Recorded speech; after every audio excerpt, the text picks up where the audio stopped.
नमस्कार। चलिए आज बारिश के पीछे की दो अलग-अलग कहानियों को समझते हैं। एक है फ्रंटल और दूसरी साइक्लोनिक। पता है, ये दोनों ही तरह की बारिश हमारे मौसम को बिल्कुल अलग ढंग से बनाती हैं।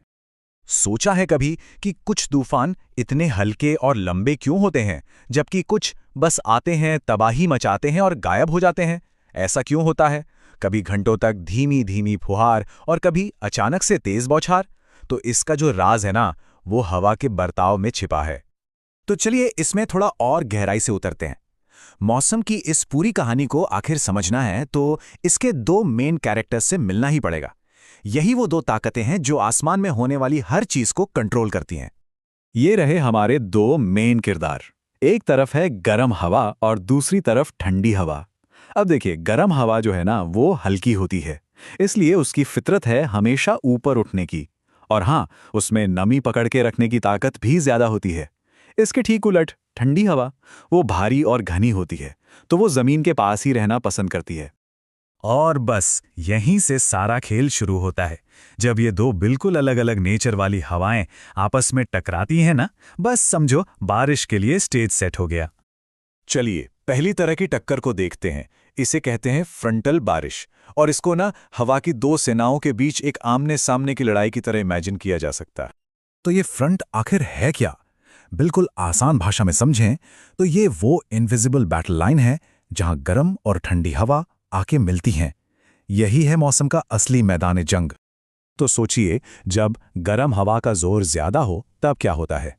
क्योंकि वो हल्की है, वो ठंडी हवा के ऊपर आराम से धीरे धीरे एक रैंप की तरह चढ़ जाती है।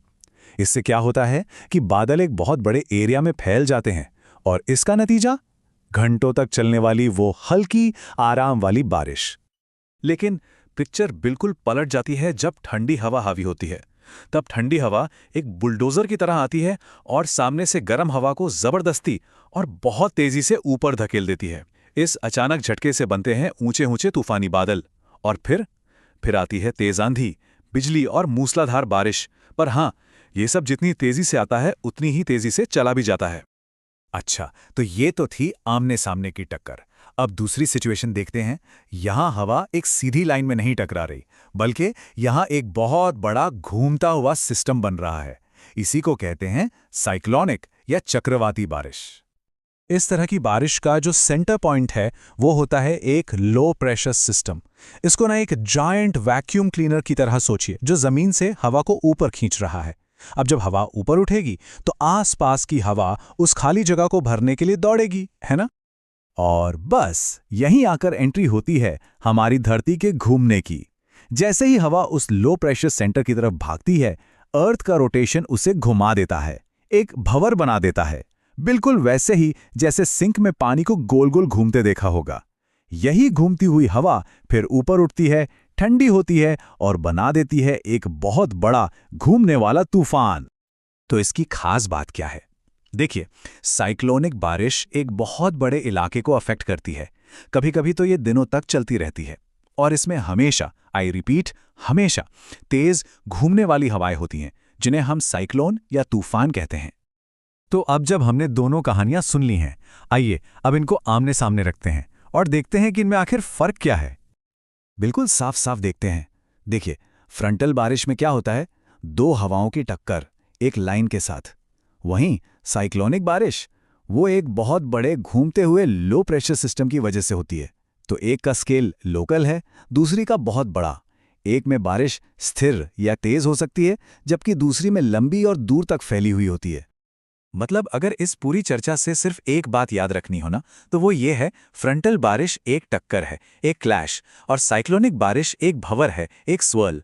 बस यही इन दोनों के बीच का सबसे बड़ा, सबसे अहम फर्क है। और ये सब सिर्फ किताबी बातें नहीं है। जो वेदर फोरकास्ट हम देखते हैं ना, वो इन्हीं प्रिंसिपल्स पर काम करता है। मौसम वैज्ञानिक इसी साइंस का इस्तेमाल करके बताते हैं कि बारिश कब होगी, कहां होगी और कितनी तेज होगी। तो इन दो कहानियों को समझना मतलब अपने प्लैनेट के मौसम के पैटर्न को समझना है।